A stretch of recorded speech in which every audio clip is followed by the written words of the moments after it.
Sa ngalan ng Ama, ng Anak, at ng Espiritu Santo, Amen. sumainyo ang Panginoon. At sumaiyo rin.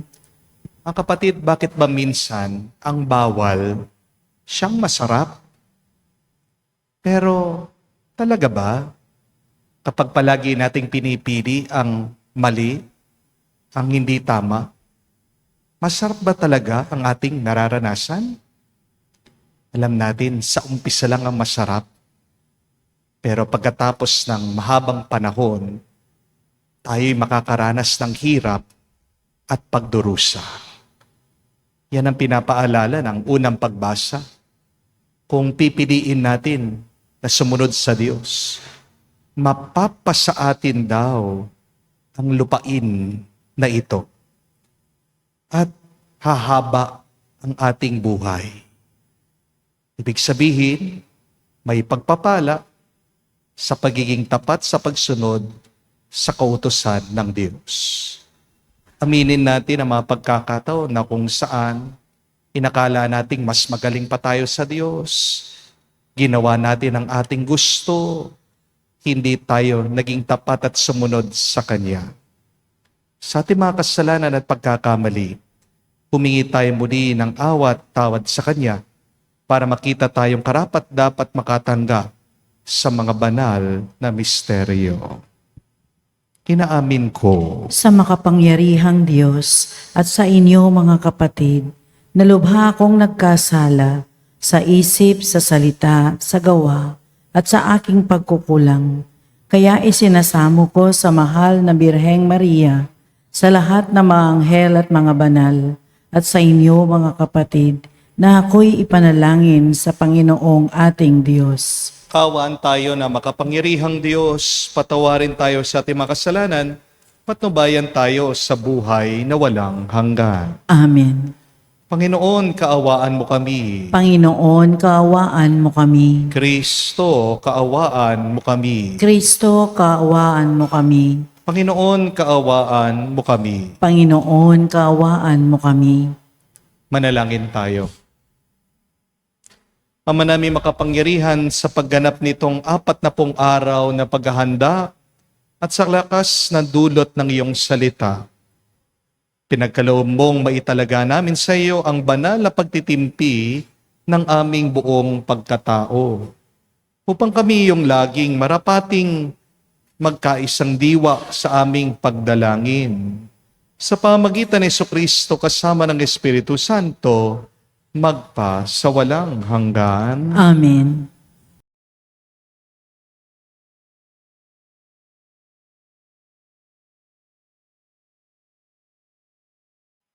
Pagbasa mula sa aklat ng Deuteronomio.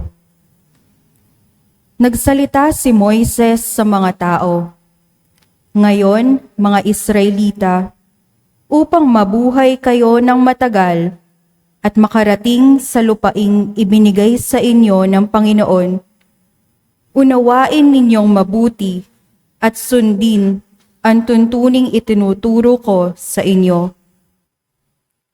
Ngayon nga'y itinuturo ko sa inyo ang mga tuntuning ito upang sundin. Unawain ninyo ito at sunding mabuti. Sa gayon, makikita ng ibang bansa ang inyong karunungan at lawak ng pangunawa. Sa gayon, hindi nila mapipigilang sabihin ang ganito, 'Ang bansang ito'y matalino at may malawak na pagkaunawa.' Sinong Diyos ng ibang bansa ang handang tumulong anumang oras liban sa Panginoon? Aling bansa ang may tuntuning kasing inam na mga tuntuning ibinigay ko sa inyo ngayon? Ngunit kaiingat kayo. Ang mga bagay na inyong nasaksihan ay huwag ninyong kalilimutan o ipagwawalang bahala habang kayo'y nabubuhay. Ituro ninyo ito sa inyong mga anak at mga apo. Ang salita ng Diyos. Salamat sa Diyos. Purihin mo, Jerusalem, ang Panginoong butihin. Purihin mo, Jerusalem, ang Panginoong butihin. Purihin mo, Jerusalem, purihin ang Panginoon. Purihin mo ang iyong Diyos, kayong mga tagasyon. Yaong mga pintuan mo ay siya ang nag-iingat. Ang lahat ng iyong lingkod ay siya ang nagbabasbas. Purihin mo, Jerusalem, ang Panginoong butihin. Ginagawang matahimik yaong mga hangganan mo. Bibigyan kang kasiyahan sa kaloob niyang trigo. Kung siya ay naguutos, agad itong natutupad. Dumarating sa daigdig na hindi na nagluluwat. Purihin mo, Jerusalem, ang Panginoong butihin. Kay Jacob niya ibinigay ang balita at pabilin. Ang tuntunit mga aral ibinigay sa Israel.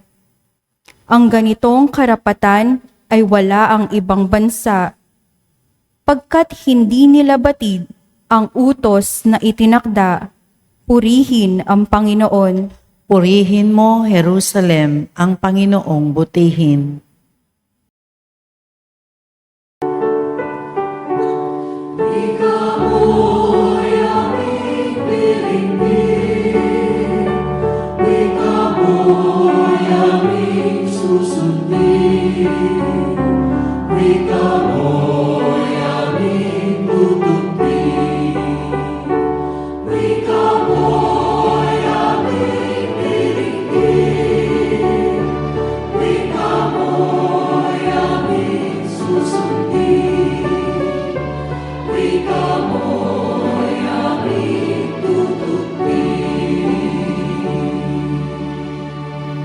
Salita mo, Kristong mahal, Espiritong bumubuhay, nagtuturot umaakay sa nagnanais makamtan ang langit na walang hanggan.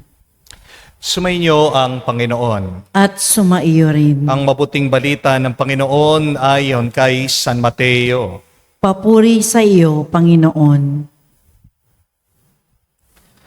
Nung panong yun, sinabi ni Jesus sa kanyang malagad, "Huwag ninyong akalaing naparito ako upang pawalang bisa ang kautusan at ang aral ng mga propeta. Naparito ako hindi upang pawalang bisa, kundi para ipaliwanag at ganapin ang mga iyon. Tandaan ninyo ito, magwawakas ang langit at lupa, ngunit ang kaliit-liitang bahagi ng kautusan ay di mawawala ng bisa hanggang hindi nagaganap ang lahat. Kaya't sino mang magpawalang halaga kahit sa kaliit-liitang bahagi dito at magturo ng gayon sa mga tao, ay bibilang na pinakamababa sa kaharian ng Diyos. Ngunit ang gumaganap ng kautusan at nagtuturo na tuparin iyon ay ibibilang na dakila sa kaharian ng Diyos." Mga kapatid, ang mabuting balita ng ating Panginoon. Pinupuri ka namin, Panginoong Heso Kristo. Magandang araw po muli sa inyong lahat. Meron po akong gustong i-share sa inyo isang simpleng paalaala so that your life can become easier, happier, and holier. And this is what I want you to remember, my dear friends. It is not what you do, but it is why you do it. Ulitin ko po. It is not what you do, but why you do it that really matters. Sa Tagalog po, wala yan sa iyong ginagawa. Nasa dahilan mo kung bakit mo yan ginagawa ang tunay na mahalaga. Marami po sa atin ang nabibigatan sa buhay. Marami ang napapagod, nagsasawa, sumusuko na. Bakit? Kasi nakakalimutan nila ang dahilan kung bakit nila ginagawa yung mga bagay na kanilang ginagawa. Tingnan natin ang ating mga sarili. Bakit ka nagtatrabaho kahit stress na stress ka? Bakit ka nag-aalaga pa rin ng mga anak mo kahit na pagod ka na? Bakit nag-aaral ka kahit na sumasakit na ang iyong ulo? Bakit kumakayod ka pa rin kahit na malayo ka sa iyong pamilya? May panganib ng gera, homesick ka. Gusto mo nang umuwi pero nagtitiis ka pa rin. Bakit? Patuloy ka pa rin nagbibigay sa iyong pamilya, nagsasakripisyo, kahit mangutang ka lang. Bakit lumalaban ka pa rin, kahit na hirap ka na sa iyong sakit? Bakit nananatili ka pa rin sa iyong pamilya, kahit na nasaktan ka o pinagtaksilan ka ng iyong asawa? Bakit nagdadasal ka pa rin? Bakit nagsisimba ka? Kahit na minsan, wala namang bunga yung iyong pananalangin. Mga kapatid, tandaan niyo po ito. Kung ang tinitignan mo lang ay yung ginagawa mo, manghihina ka talaga. Amen? Mapapagod ka, susuko ka. Pero kapag naalaala mo ang dahilan, bakit mo ginagawa? Kahit na gaano na kahirap, kakayanin mo. Pagtsatsagaan mo at lalaban ka. Kahit na ilang oras ka magtrabaho, kahit na pawisan ka sa pagluluto, paglilinis, pag-aalaga ng iyong pamilya, kahit wala ka ng social life, kahit na masakit na ang iyong katawan, papasok ka pa rin sa iyong trabaho. Kahit na dudurog ang iyong puso, pero patuloy ka pa rin sa pagmamahal at sa paglilingkod. Kakayanin mo ang lahat kung malinaw lang sa iyo ano ang iyong dahilan. Meron pong sinabi si Viktor Frankl, yung sikat na psychologist na nabuhay po sa concentration camp ng World War II. Sabi po niya, a man who has a why can bear almost anyhow. Kapag malinaw ang dahilan, kaya mong tiisin kahit na gaano kahirap ang mga paraan. Mga kapatid, baka hindi niyo po alam ito. Ang mga Hudyo ay meron pong 613 na batas, utos or laws. 613. Lahat po yan, sinusunod nila na may katapatan.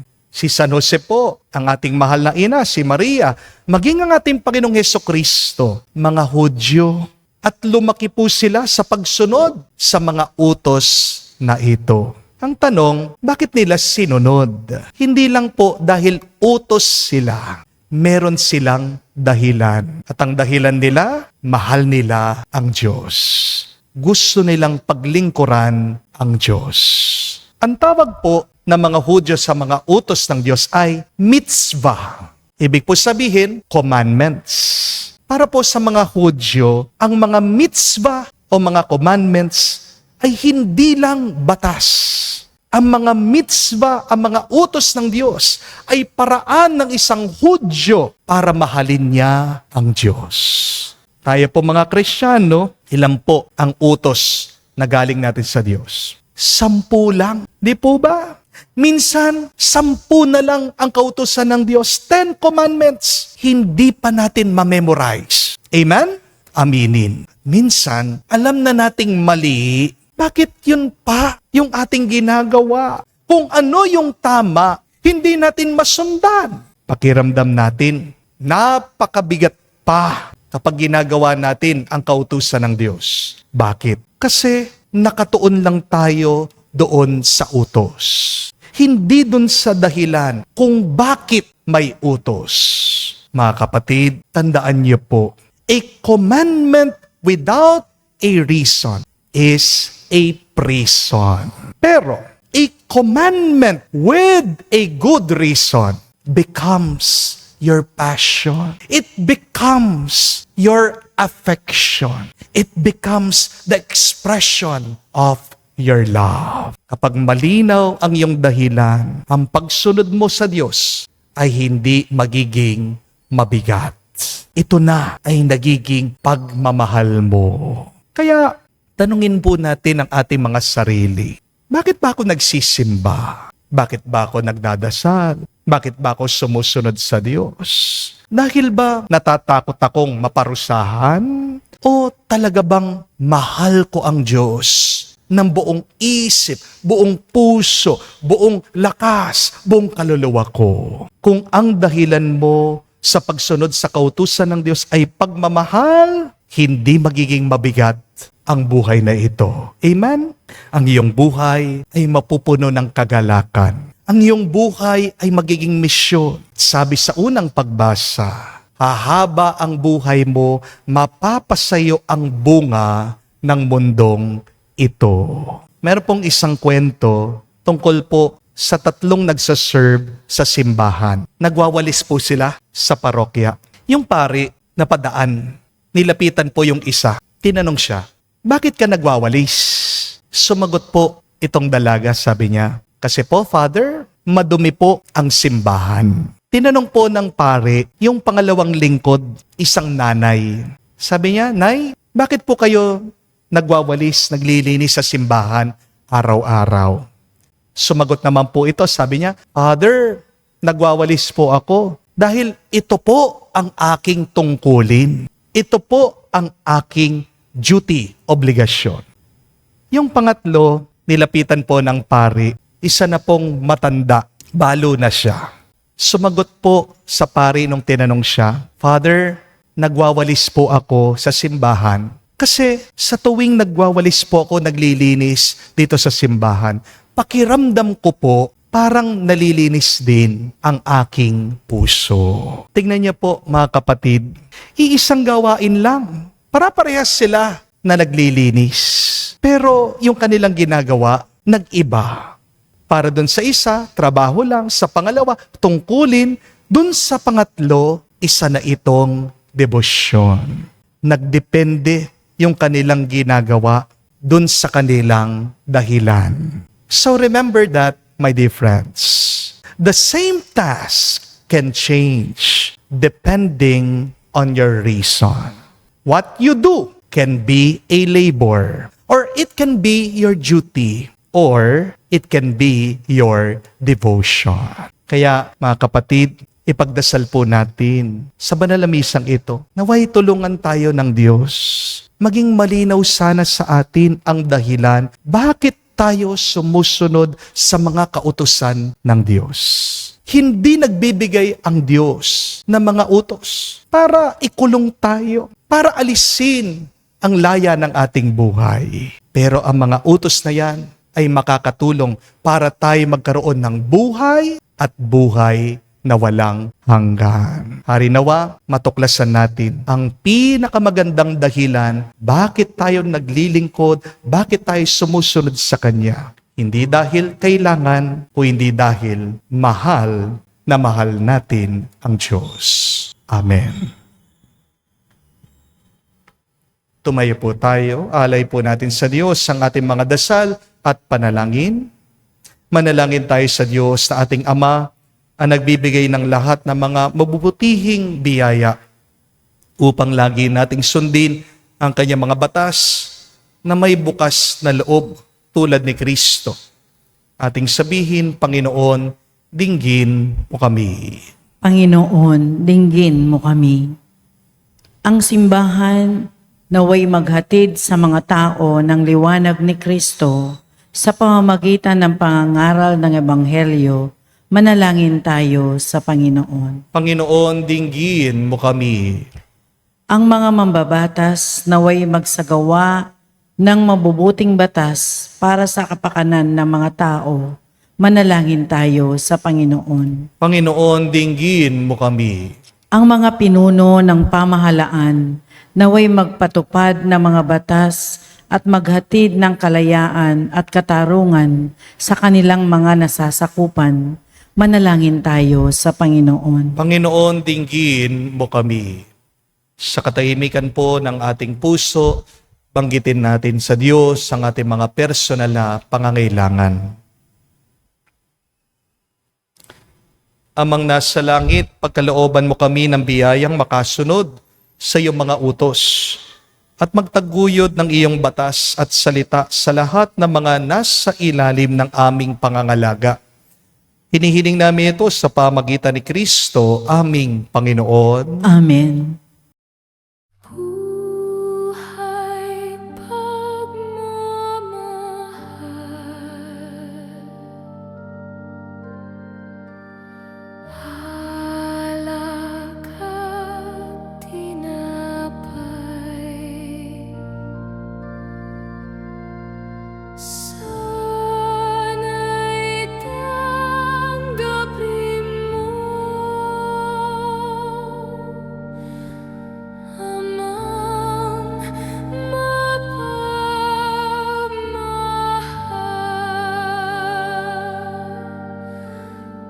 ngayon sa iyong hapag, kami nag-aalay.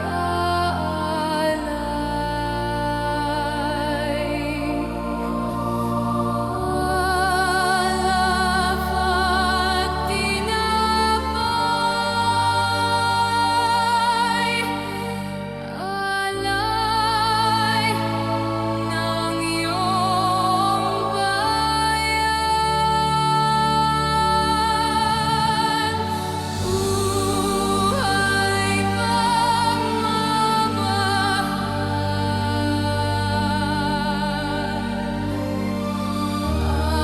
alak at tinapay,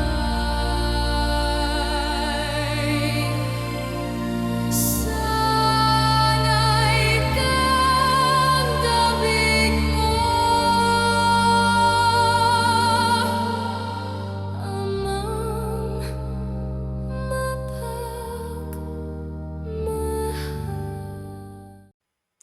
Manalangin kayo mga kapatid, para ang ating mga paghahain ay kalugdan ng Diyos, amang makapangyarihan. Tanggapin nawa ng Panginoon itong paghahain sa iyong mga kamay, sa kapurihan niya at karangalan, sa ating kapakinabangan at sa buong sambayanan niyang banal. Ama naming lumikha, tanggapin mo ang mga panalangin at alay ng iyong sambayanan, at kami pagtanggol mo sa mga ligalig sa buhay. Pakundangan sa paghahain ngayon, pinagdiriwang sa pamagitan ni Jesucristo, kasama ng Espiritu Santo, magpa sa walang hanggan. Amen. Sumainyo ang Panginoon. At sumaiyo rin. Itaas sa Diyos sa inyong mga puso at diwa. Itinaas na namin sa Panginoon. Pasalamatan natin ang Panginoong ating Diyos. Marapat na siya ay pasalamatan. Ama naming makapangyarihan, tunay nga marapat na ikaw ang aming pasalamatan. Sa pamagitan ni Jesucristo na aming Panginoon, sa aming kusang pagtitiis ng hirap, tinutulungan mo aming maitumpak ang kinamihas ng pagsalungat sa pananagutang iyong iniatas sa aming pagtulad sa anak mong mahal na nagpakasakit para sa tanan, ang pagsisikap namin iyong kinalulugnan at ang pagpapakabuti namin iyong kinararangal. Kaya kaisa namang hilig sisiawit ng papuri sa iyo nang walang humpay sa kalangitan. Kami nagbubunyi sa iyong kadakilaan.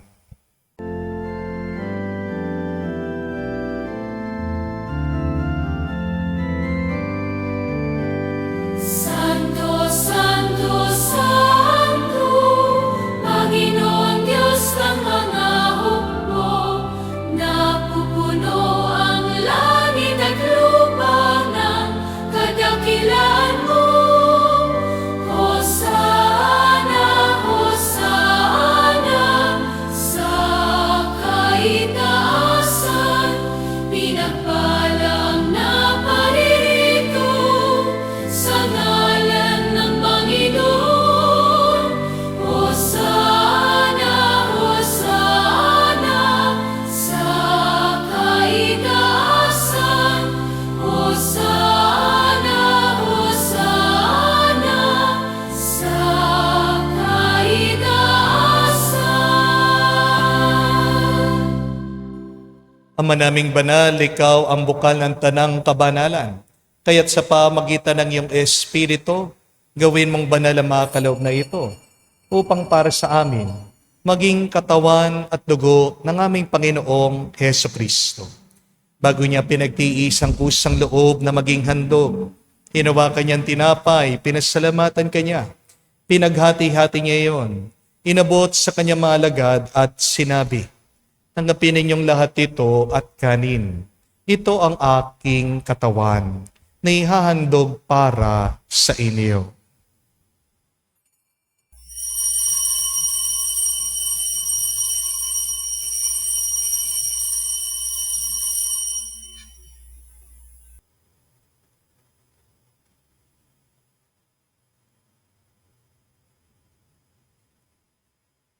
Gayon din naman na matapos ang hapunan, hinawakan niyang kalis. Muli kanyang pinasalamatan. Nabot niyang kalis sa kanyang malagad at sinabi, "Tanggapin ninyong lahat ito at inumin. Ito ang kalis ng aking dugo, ng bago at walang hanggan tipan. Ang aking dugo na ibubuhos para sa inyo at para sa lahat, sa pagpapatawad ng mga kasalanan. Gawin ninyo ito sa pag-alaala sa akin."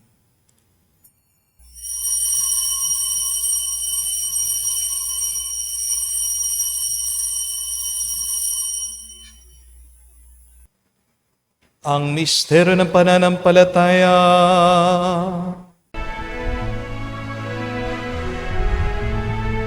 Sa krus mo at pagkabuhay, kami natubos mong tunay. Poong Jesus, naming mahal, iligtas mo kaming tanan, ngayon at magpakailanman.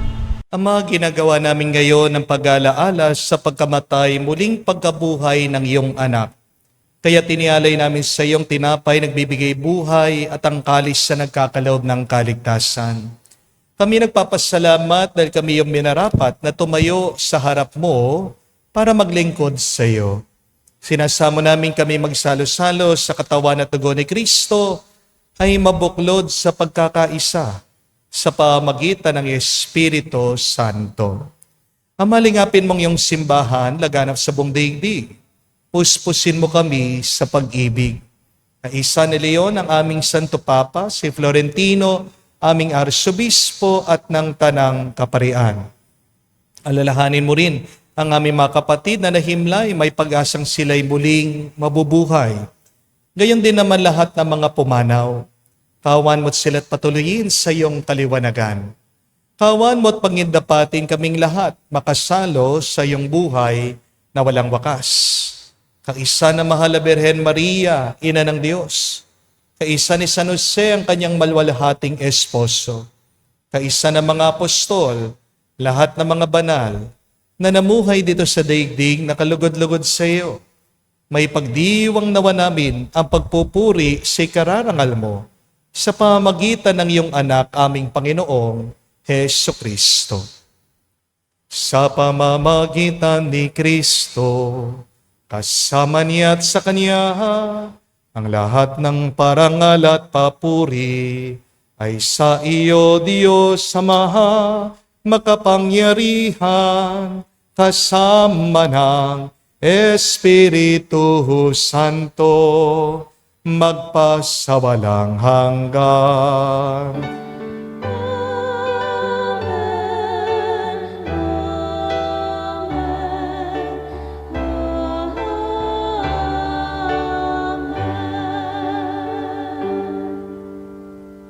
Sa nakagaling na utos sa turo ni Jesus sa Panginoon natin at Diyos, ipahayag natin ng lakas loob.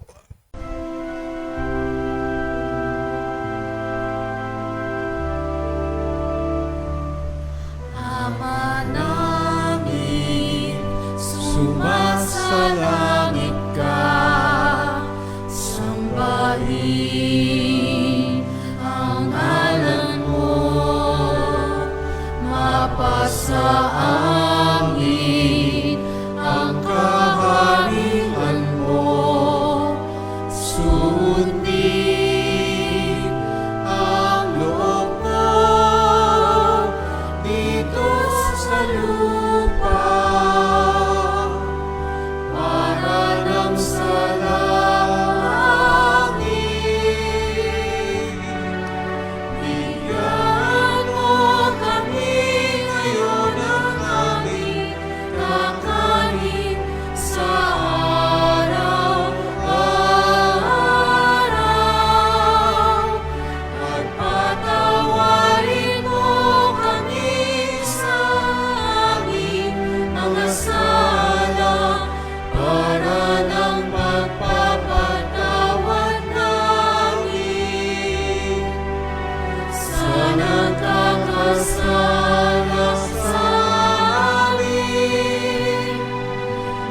Huwag mo kaming ipahintulot sa tukso at iadya mo kami sa lahat ng masama. Hinihiling namin kami adya sa lahat ng masama, pagkalooban ng kapayapaan araw-araw, ligtas sa kasalanan, ilayo sa lahat ng kapahamakan, samantalang aming pinanabikan ang dakilang araw ng pagpapahayag ng tagapagligtas naming si Jesucristo. Sapagkat iyo ang kaharian at ang kapangyarihan at ang kapurihan magpakailanman. Amen. Panginoong Jesucristo, sinabi mo sa mga apostol, kapayapaan ang iniwan ko sa inyo. Ang aking kapayapaan binibigay ko sa inyo. Tungayan mong aming pananampalataya. Huwag ang aming pagkakasala.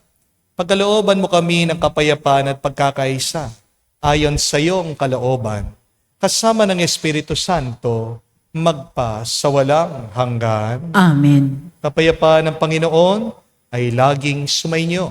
At sumaiyo rin. Magbigayan po tayo ng kapayapaan sa bawat isa. Peace with you po.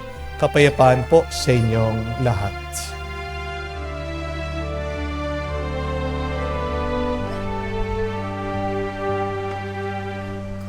Kordero ng Diyos na nag-aalis ng mga kasalanan ng sanlibutan, maawa ka sa amin. Maawa ka sa amin. Kordero ng Diyos na nag-aalis ng mga kasalanan ng sanlibutan, maawa ka sa amin. Maawa ka sa amin. Kordero ng Diyos na nag-aalis ng mga kasalanan ng sanlibutan, ipagkaloob mo sa amin ang kapayapaan.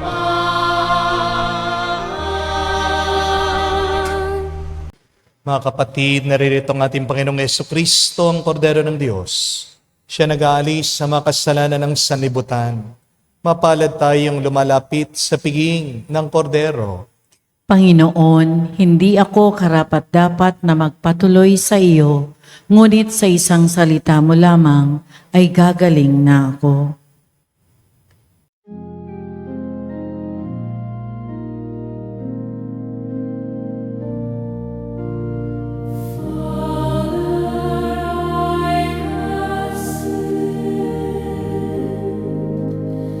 Help me find my way. Remember not my sin.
Manalangin tayo. Ama namin mapagmahal, kami naway pabanalin ng aming pinagsaluhan sa hapag ng banal na pakikinabang. Sa pagsunod sa mga pangakong iyong binigay, sa pamagitan ni Jesucristo, kasama ng Espiritu Santo, magpa sa walang hanggan. Amen. Magandang itanong araw-araw, bakit ko ba ginagawa ang mga bagay na aking ginagawa? But the best life is living a life with purpose. Again, if you want your life to be happier, longer, holier, healthier, then it's not what you do. It's why you do it. Naway maging malinaw sa atin ang dahilan bakit sumusunod tayo sa makautasan ng Diyos. Naway maging malinaw sa atin ang dahilan bakit sumusunod tayo sa mga kautusan ng Diyos. Ito ay dahil sa pagmamahal natin sa Kanya. Utang na loob natin ang ating buhay sa Diyos. Hari nawa, sumunod tayo sa Kanyang kagustuhan dahil tayo din naman ang makikinabang diyan. Kaya, magandang tanong sa atin. Tanong mo sa iyong sarili, bakit ka ba bumabangon araw-araw? Bakit ka pa rin lumalaban? Bakit ka pa rin nagpapatuloy? Kapag nakita mong dahilan, yan ang magbibigay sa iyo ng lakas. You can choose from 3 reasons why you do the things that you do. Is it because it's your work? Or is it because it is your duty? Hopefully, much deeper than that, you may see everything that you do as your love, as your devotion. Dahil kapag ginagawa mo mga bagay-bagay, lalong-lalo na pagsunod sa kautusan ng Diyos, ang pagmamahal, nagiging magaan at masarap ang buhay na ito. Sumainyo ang Panginoon. At sumaiyo rin. At kayo basbasan ng Diyos, makapangyarihan sa lahat, sa ngalan ng Ama, ng Anak, ng Espiritu Santo. Amen. Ang ating misa'y natapos na, humayo kayo sa kapayapaan ni Kristo. Salamat sa Diyos.